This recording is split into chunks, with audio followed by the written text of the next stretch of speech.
Com o brilho das escamas da era mitológica, os 7 generais marinas se reúnem. Durante o confronto com Pollux de Atanásia, Isaac eleva seu cosmo despertando sua verdadeira escama. À medida que o cosmo de Isaac queima com mais intensidade, ele se lembra dos seus dias de treinamento com seu mestre Camus. Qual é a história dos sonhos e a lenda contada pelo mestre? Isaac está surpreso. Pergunta a Camus se é mesmo além do zero absoluto. O mestre confirma que é exatamente isso que ouviu, mas o pupilo acha impossível. Supõe-se que o ponto mais frio é o zero absoluto. Não pode haver algo que vai além. É por isso que Camus lhe disse que é a história de um sonhador, mas de qualquer forma lhe contará, já que é uma lenda que se comenta no santuário. Oi amigos, sou o Diego Mario, o autor da Saga dos Deuses. Deixa o like e já me segue para receber os conteúdos do canal mais atualizado de Saint Seiya, agregando e mantendo sempre viva a chama da vida dos cavaleiros.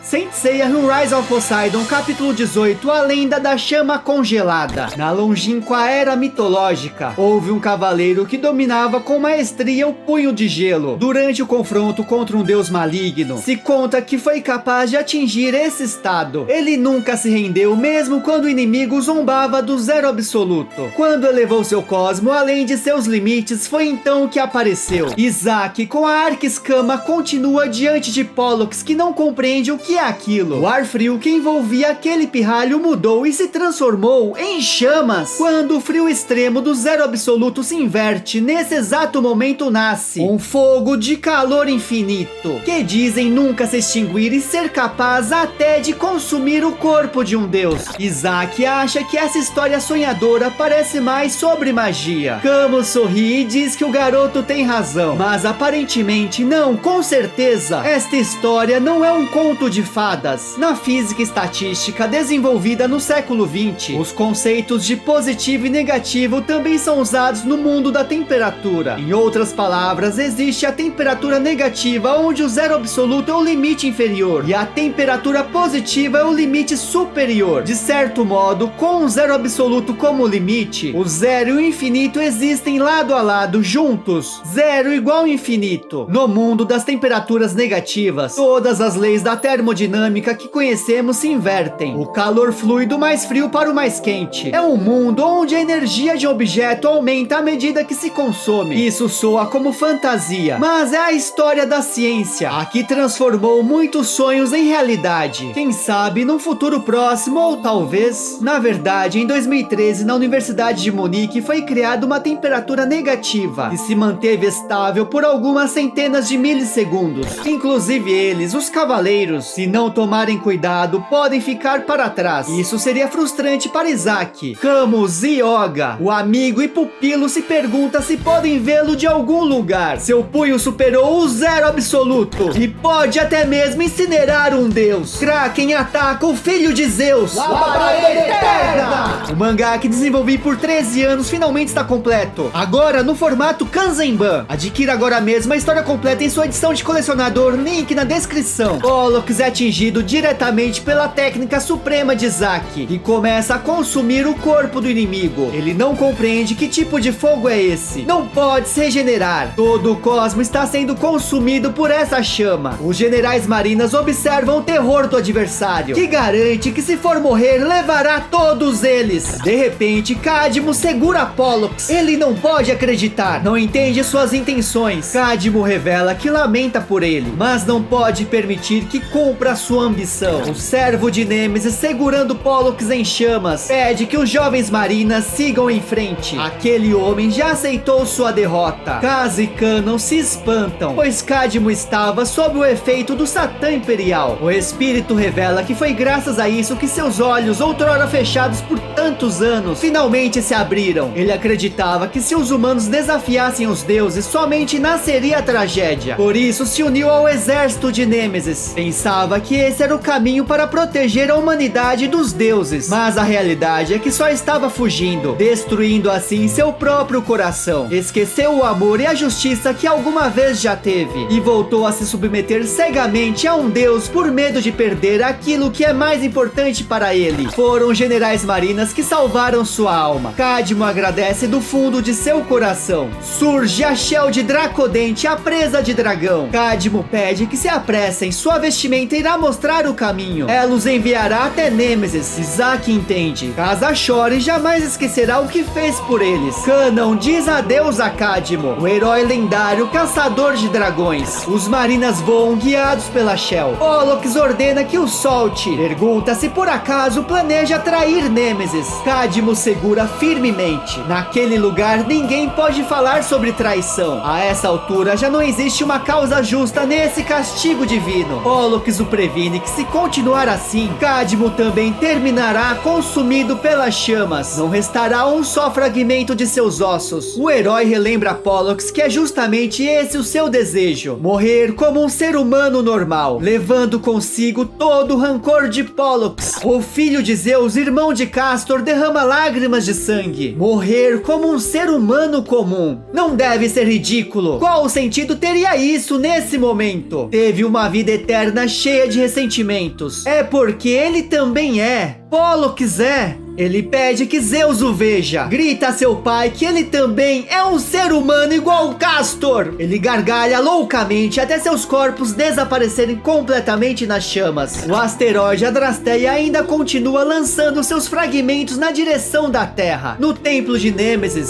Sorento ainda está de pé para combater a deusa da vingança. Ela não pode acreditar na ingenuidade dos marinas. Acabou de ouvir um pedido para que ela se renda. Sorento a previne que muito em breve seu senhor, o imperador Poseidon, chegará. Ela, melhor do que ninguém, sabe o quão terrível pode ser um deus do Olimpo. Ainda há tempo de deter o restante dos meteoritos. Nêmesis vê que o humano está insinuando para que ela implore por piedade a Poseidon. Pede que não a faça rir. Sorento fecha seus olhos e começa a tocar a flauta. A deusa se enfurece. Ordena que pare. Já lhe disse antes o quanto a melodia da flauta é detestável. A deusa lança seu ataque. Nesse momento, Krishna e Oibayan, que estavam atrás de Sorento, são atingidos protegendo seu companheiro. Nêmesis se surpreende. Krishna pede que Sorento continue. Ele é a esperança deles para que Nêmesis abaixe suas armas. Se Bayan tivesse um violino, o acompanharia nesse recital musical. Io diz a Sorento que eles serão o seu escudo. Deve continuar. Cirene compreende. A vida de todos está em suas mãos. Portanto, fará o seu melhor. Irá se esforçar para que sua melodia a alcance. Nesse instante, se juntam a eles mais 3 pessoas: Canaan, Isaac e Casa. Linades pede desculpas por demorar além do planejado. Nêmesis vê que os 7 já se reuniram. Embora não faça muita diferença, ela começa a gargalhar. Dragão marinho informa a deusa que Pollux caiu e ela se espanta. Foi ele quem disse aos marinas que a influenciou para que odeie a humanidade para desencadear o castigo divino contra ela. Entretanto, ele já se foi. Canaan pergunta o que ela fará agora. Nêmesis não tem nada a ver com isso. Imaginaram que um ser tão insignificante seria capaz de influenciá-la, mas apenas o deixou pensar que a estava manipulando. Para Canaan, se esse é o caso, não irá se conter contra uma divindade louca. Sorento pede que Canaan espere, mas Dragão Marinho não é tão amigável como Cirene. Avisa que se a flauta não funcionar, ele irá interferir imediatamente. Sorento compreende e continua sua investida contra Nêmesis. A melodia da vida que ressoa entre o céu e a terra. Rapsódia do oceano. Nêmesis jamais viu essa técnica. Fica perplexa e não sabe o que é isso. Esse cosmo é como se os cosmos das 7 criaturas marinhas se unissem em um único ataque. Ela jamais aceitará tamanha insolência. Eliminará todos com suas espadas gêmeas. Ao cruzá-las para contra-atacar, uma delas trinca. A espada da condenação é destruída. Nêmesis não pode acreditar. As 2 armas da deusa caem no solo. Ela foi desarmada. Sorento continua a tocar. Os demais generais marinas comemoram. Eles finalmente conseguiram fazer com que ela solte as 2 espadas.